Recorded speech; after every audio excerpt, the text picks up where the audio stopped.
Hi friends, ఏం చేస్తున్నారు? Tiffin చేశారా? అన్నం తిన్నారా? నేనైతే గ్రీన్ టీ తాగుతున్నా. ఎందుకు వెయిట్ లాస్ అవ్వడానికి అనుకుంటున్నారా? అస్సలు కానే కాదు, అంత సీనే లేదు. యాక్చువల్లీ టీ అలవాటు ఉంది కదా, దానివల్ల ఎక్కువసార్లు టీ తాగేస్తున్నా. పొద్దున్నే టీ తాగితే ఈ సమ్మర్కి ఏదోలా ఉంటుంది. సో అందుకని గ్రీన్ టీకి అయితే షిఫ్ట్ అయ్యాను. ఇంకా వెయిట్ లాస్ అంటారా, ఏమోనండి, నా బాడీ వెయిట్ లాస్ అవ్వడం కొన్నిసార్లు కష్టం అనిపిస్తుంది, కొన్నిసార్లు ఈజీగా ఉంటుంది, చెప్పలేము.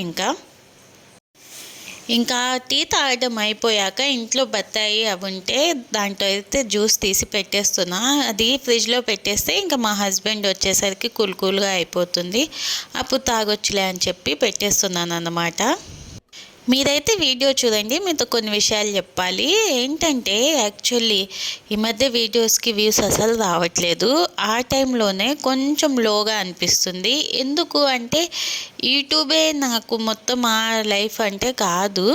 బట్ ఏంటంటే అంతకుముందు బాగుండేది, ఇప్పుడు ఎందుకు అస్సలు ఒక వీడియో కూడా రీచ్ అవ్వట్లేదా, నచ్చట్లేదా అని చాలా డౌట్లు వస్తాయి. సో కొత్తగా ట్రై చేసే వాళ్ళకు కూడా ఇది యూజ్ అవుతుంది. మీరు గుర్తుపెట్టుకోండి, వ్యూస్ని వాటిని చూసి మనం బాధపడకూడదు ఫస్ట్ ఆఫ్ ఆల్. ఇంకోటి, అది ఆల్గారిథం కాబట్టి ఏ టైంలో ఏదైనా జరగచ్చు. సో అందుకని మన పని మనం చేసుకొని మిగతాది వదిలేయడమే.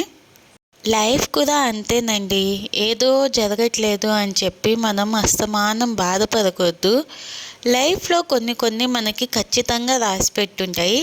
అంటే ఇప్పుడు మనకి రైట్ హ్యాండ్ లెఫ్ట్ హ్యాండ్ ఉన్నట్టు లైఫ్లో కూడా 2 చాయిస్ అనేవి కంపల్సరీ ఉంటాయి. మనం ఏదైనా పని స్టార్ట్ చేస్తున్నప్పుడు మనకి 2 టైప్ ఆఫ్ చాయిసెస్ అనేవి ఖచ్చితంగా ఉంటాయి. ఒకటి మంచిది, ఇంకోటి చెడ్డది.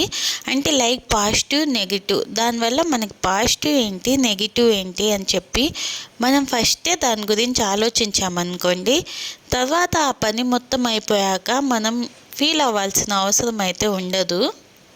దేవుడైనా అంతేనండి, మన లైఫ్లో మనకి పాజిటివ్ నెగిటివ్ 2 ఇస్తారు కదా. మనం కొన్నిసార్లు చూస్ చేసుకోవడంలోనే కన్ఫ్యూజ్ అయిపోయి దానివల్ల ఈ సిచ్యువేషన్స్ అన్నీ ఇలా ఫేస్ చేస్తామన్నమాట. బట్ ఎలాంటి సిచ్యువేషన్ అయినా కానీ, ఈవెన్ అది నెగిటివ్ మనం చూస్ చేసుకొని కష్టంగా ఉన్నా కానీ దాని నుంచి మనం నేర్చుకొని లైఫ్లో ముందుకెళ్ళామనుకోండి, మన లైఫ్ అనేది హ్యాపీగా ఉంటుంది. ఇక్కడైతే ఇంకా అల్లం వెల్లుల్లి పేస్ట్ అయితే వేసేస్తున్నా. అంటే ఎక్కువ వేయకుండా కొద్దిగానే వేసుకుంటున్నా కాబట్టి కొబ్బరి అన్నీ కలిపేసి వేసేస్తున్నా. చికెన్ కర్రీ చేయడం కోసం ఆల్రెడీ ప్రాసెస్ అనేది చాలాసార్లు చూపించా కాబట్టి పర్టికులర్గా వీడియో అయితే షూట్ చేయలేదు. చికెన్ కర్రీ అయితే ప్రిపేర్ అయిపోయిందండి. ఏంటో అంతకుముందు నాకు నాన్ వెజ్ మీద క్రేవింగ్స్ బాగానే ఉండేవి. ఈ మధ్య ఎందుకు నాన్ వెజ్ పెద్దగా తినాలని అసలు అనిపించట్లేదు. ఎంతసేపు ఏదైనా జ్యూసెస్ లేదంటే వెజిటేబుల్స్ తినాలని ఎక్కువ ఉంటుందన్నమాట మైండ్లో. మరి ఎందుకో తెలీదు. అంటే ఫస్ట్ నుంచి అంతేనండి, నేను ఏదైనా గట్టిగా అనుకున్నానంటే ఇంకా దాని గురించి మొత్తం వదిలేస్తాను అన్నమాట మైండ్లో నుంచి. సో ఈ మధ్య కొంచెం వెయిట్ గెయిన్ అయినట్టు అనిపించి రీజన్ ఏంటి అని బాగా ఆలోచిస్తే, రీసెంట్గా నేను నాన్ వెజ్ తప్పించి వెజిటేబుల్స్ తీసుకోవడం చాలా తగ్గిపోయింది. మామూలుగా ఎవరైనా నీకు నాన్ వెజ్ ఇష్టమా వెజిటేబుల్స్ ఇష్టమా అంటే నేనైతే వెజిటేబుల్స్ ఇష్టమనే చెప్తాను.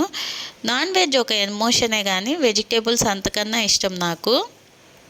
నేనైతే చదువుకునే టైంలో అయితే అస్సలు నాన్ వెజ్ తినకుండా మంత్ ఉండేదాన్ని. అంటే 1 మంత్ 2 మంత్స్ ఇలా ఉండేదాన్ని. చాలాసార్లు తినేదాన్ని కాదు, పెద్దగా దాని మీద క్రేవింగ్స్ ఉండేవి కాదు. ఇప్పుడు ఇంట్లో ప్రిపేర్ చేస్తా కాబట్టి ఇంకా అది తినడం అలవాటైంది. కాకపోతే చలికాలంలో మాత్రం ఎందుకో మైండ్ మొత్తం నాన్ వెజ్ మీదకే వెళ్తుంది. చికెన్ కర్రీ చేసి ఇంకా సంగటి చేద్దాంలే, కొంచెం బాబు ఈ మధ్య తింటున్నారు కొద్దిగా, వారికి పెద్ద అలవాటు లేదు. ఈ మధ్య కొంచెం తినిపిస్తుంటే బలవంతంగా తింటున్నారనమాట. సో అందుకని సంగటి అయితే ప్రిపేర్ చేస్తున్నాను. అండ్ అలాగే చాలామంది లైఫ్లో ఏదైనా జరిగినప్పుడు అంతా అయిపోయింది, ఇక్కడితో లైఫ్ కంప్లీట్ అయిపోయింది, ఇంతే లైఫ్ అని చాలా డిప్రెషన్గా ఫీల్ అయిపోతారు.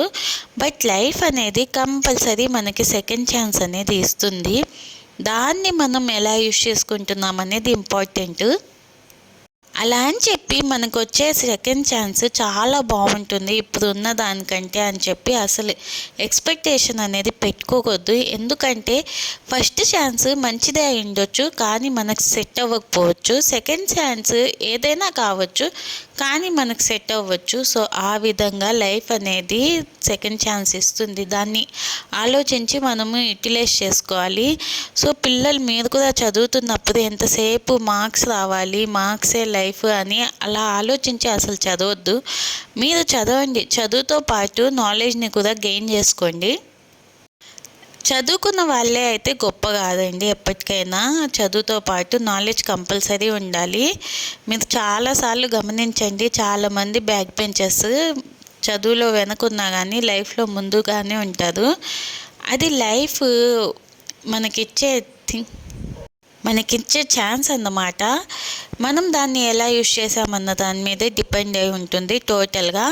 ఏదో చదివేసాం, మనం మంచిగా ఉన్నాం, మంచిగా సెటిల్ అవుతామని ఎప్పుడు అనుకోవద్దు. చదవాలి, ఎందుకంటే నాలెడ్జ్ గెయిన్ చేస్తూ చదివామనుకోండి చదువులో కూడా ముందుగానే ఉంటాం మనం. అప్పట్లో నేను బట్టి చదివేదాన్ని, అంటే ఎప్పటి నుంచి, ఇంటర్ నుంచి. ఎందుకంటే 10th వరకు తెలుగు మీడియం బాగానే అర్థమయ్యేది, బాగానే చదివేదాన్ని. ఇంటర్ నుంచి ఇంగ్లీష్ మీడియం కాబట్టి బట్టి చదువుకునేదాన్ని. ఇంకా ఇంటర్ బీటెక్ అలాగే కంప్లీట్ అయింది. తర్వాత జాబ్ చేశాను. అప్పుడు రియలైజ్ అయ్యాను, అసలు నేను చదివింది ఏంటి, నేను చేస్తుంది ఏంటి, చదివింది ఏదైనా దీంట్లో యూజ్ అవుతుందా. అండ్ చాలా వరకు నేను బట్టి చదవడం వల్ల ఆ లైఫ్ మొత్తము అనవసరంగా వేస్ట్ చేశాను. నేను కనుక నాలెడ్జ్ గెయిన్ చేసుకొని చదువుంటే ఇప్పుడు నాకు తగ్గ జాబ్ నేను చేసుకోవచ్చు కదా అని చాలాసార్లు అనిపించింది జాబ్ చేస్తున్నప్పుడు. అండ్ అప్పుడే ఫిక్స్ అయ్యాను, ఇప్పుడు చేస్తున్న జాబ్ అయినా కానీ ఏదో మనం వర్క్ చేసినట్టు కాకుండా దీంట్లో నాలెడ్జ్ గెయిన్ చేసుకుంటూ చేయాలని చెప్పి. సో ఆ విధంగా నేను మొత్తం మంచిగా జాబ్లో ఎక్స్పీరియన్స్ అనేది మంచిగా గెయిన్ చేసుకున్నాను. నాకు చదువు కన్నా జాబ్ ఇచ్చిన ఎక్స్పీరియన్సే బాగా నచ్చింది అన్నమాట. అప్పటి నుంచే నాకు లైఫ్ ఏంటి అనేది కూడా అర్థమైంది. అంతకుముందు అంతా నేను వేరే, ఆ తర్వాత వేరే అన్నట్టు స్టార్ట్ అయింది లైఫ్ అనేది. ఇక్కడైతే మా బాబుకి బత్తాయి జ్యూస్ ఇస్తే దాంట్లో ఐస్ ఉందని చెప్పి దాన్ని తింటున్నారు. వీరికి సమ్మర్ వచ్చినప్పటి నుంచి ఇదే పని. చూసారా, మధ్యాహ్నం ఇలా ఉందన్నమాట క్లైమేట్ అయితే. మధ్యాహ్నం పూట అయితే డస్ట్ బీభత్సంగా వస్తుందండి, గాలి అయితే అస్సలు ఆగట్లేదు. 2 బాల్కనీస్ ఓపెన్ చేస్తే అసలు ఇంకా తట్టుకోలేమన్నమాట, అలా ఉంది గాలి అనేది. ఇంకా దానివల్ల పొద్దున్న ఒకసారి, సాయంత్రం ఒకసారి 2 సార్లు మాప్ పెట్టాల్సి వస్తుంది. చాలా కష్టంగానే ఉంది, కానీ సర్లే ఎక్సర్సైజ్ చేస్తాం కదా అలా అనుకొని అయితే చేసేస్తున్నాను అన్నమాట. కాకపోతే నాకు కొంచెం బాధ ఏంటంటే, ఆ డస్ట్ వచ్చినప్పుడు మా బాబు కింద కూర్చొని ఆడుకుంటూ ఉంటారు కదా, వారికి అంటుతుంది అన్నమాట. సో వారికి ఏమైనా డస్ట్ ఎలర్జీ వస్తుందా అని చెప్పి కొంచెం భయం ఉంది. బట్ ఏదో ఒకటి ఇంకా ట్రై చేయాలి, ఎలాగో అలా చేయాలన్నమాట. వాడిని డస్ట్కి ఎక్స్పోజ్ అవ్వకుండా చాలా వరకు ట్రై చేస్తున్నాను. బట్ ఈ సమ్మర్లో ఇంతే, తప్పదు మాకు తిప్పలు అన్నట్టు. లాస్ట్ టైం కూడా అంతే, ఇప్పుడు కూడా అంతే. సమ్మర్ వస్తే ఈ డస్ట్ తిప్పలు అనేవి మాకు తప్పవన్నమాట. సో ఆ విధంగా నేను జాబ్ చేశాకైతే నేను ఫస్ట్ జాయిన్ అయిన జాబ్లో ప్రిన్సిపల్ మేడం ఉండేవాళ్ళు. తను నాకు బాగా సపోర్ట్ చేసి తన దగ్గర నుంచి చాలా నేర్చుకున్నాననే చెప్పొచ్చు. ఈ మాట ఇప్పుడు కాదు, నేను ముసలిదాన్నైనా అదే చెప్తానేమో. ఇంకా మేబీ నేను బతికుండి నాకు మనవరాళ్ళు పుట్టినా వాళ్ళకి కంపల్సరీ ఇదే మాట చెప్తాను. ఎందుకంటే మర్చిపోకూడదు, లైఫ్లో కొందరిని చూసి మనం ఇన్స్పైర్ అవుతాం. అలా నేను ఇన్స్పైర్ అయ్యానంటే మా ప్రిన్సిపల్ మేడంని చూశాను అన్నమాట. తను తీసుకునే వే అనేది చాలా బాగుండేది. ప్రతి విషయాన్ని చాలా, అంటే మరీ కాంప్లికేట్గా కాకుండా ఈజీ వేలో తీసుకొని సాల్వ్ చేసుకునేది. సో అందువల్ల తన దగ్గర నుంచి చాలా నేర్చుకున్నాను అన్నమాట. ఇంకా ప్రిన్సిపల్ మేడం ఇచ్చిన సపోర్ట్ వల్ల ఏంటంటే లైఫ్లో నేను ఇంకా దేన్నైనా సాధించగలనని ఒక కాన్ఫిడెన్స్ అయితే నాలో వచ్చేసింది. అంతకుముందు నాకు తెలుగు కూడా పెద్దగా వచ్చేది కాదు. ఇంకా అప్పటి నుంచి తనతో మాట్లాడుతూ తను ఇచ్చే కొన్ని టిప్స్ వల్ల, కొన్ని విషయాలు చెప్పడం వల్ల నేనైతే మంచిగా తెలుగు కూడా నేర్చుకున్నాను. కావాలంటే చూడండి, నా తెలుగు మిక్స్ ఉంటుంది. అంటే పర్టికులర్ సైడ్ తెలుగు అని ఎవరు గెస్ చేయలేరు, ఎందుకంటే నేర్చుకొని నేను అడాప్ట్ చేసుకున్న తెలుగు కాబట్టి అన్నిటినీ మిక్స్ చేసి అడాప్ట్ చేసుకున్నాను అన్నమాట. ఇప్పుడు మా బాగున్నారు, వారికి ఎలా వస్తుందో మరి చూడాలి. పుట్టింది నెల్లూరు, తర్వాత విజయవాడ చదువుకుంది, తర్వాత వచ్చేసి మళ్ళీ హైదరాబాద్లో జాబ్ చేశాను. సో దీనివల్ల ఏంటంటే తెలుగు మొత్తం అనేది మిక్స్డ్ అయిపోయింది. సో ఒక్కోసారి ఒక్కోలా వస్తుంది. నేను కూడా చాలాసార్లు అనుకుంటా ఇలా కాకుండా ఒకేలా మాట్లాడాలి నేను అని చెప్పి, బట్ ఎంత ట్రై చేసినా అవ్వట్లేదు అన్నమాట. ఎందుకంటే అలవాటు అయిపోయింది కదా ఇంకలా.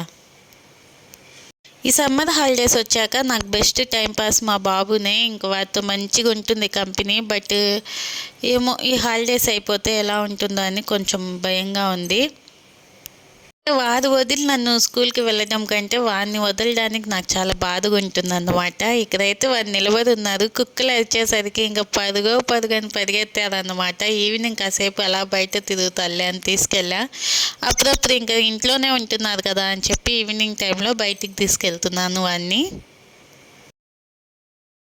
Hello YT family, welcome back to my YouTube channel why not Asma. ఇప్పుడైతే బయటికి వెళ్తున్నాం నెల్లూరుకి అన్నమాట. ఎందుకంటే కొన్ని వెజిటేబుల్స్ అవి ఉంటే తెచ్చుకోవడానికి అయితే వెళ్తున్నాము.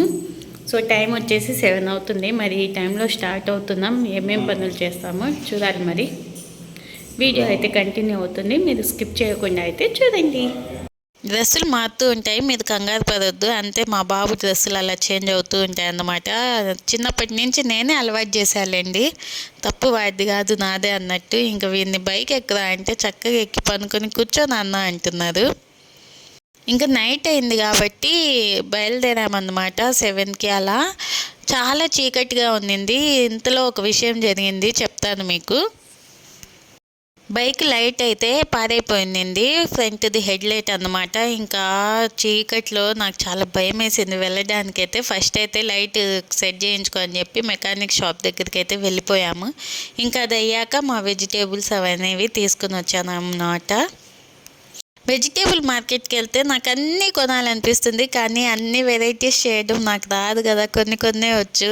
సో ఎందుకో నాకు ఇంకా అదొక ఫన్నీగా అనిపిస్తుంది, అన్నీ కొనాలనిపిస్తుంది. అలా అని చెప్పి అన్నీ కొనుక్కొని తెచ్చినా కానీ నేనేం చేసుకొని తినను అన్నీ. మా ఇంట్లో వీక్లీ ట్వైస్ అయినా నాన్ వెజ్ ఉంటుంది కాబట్టి ఇవైతే అసలు కదలవు. తెచ్చుకున్నవి ఆ కొన్ని నేను తినడమే అన్నమాట. సో అదండి వీడియో. ఐ హోప్ నచ్చిందని అనుకుంటున్నాను. నచ్చితే లైక్ చేసి సబ్స్క్రైబ్ చేసుకోండి. Thanks for watching. బాయ్.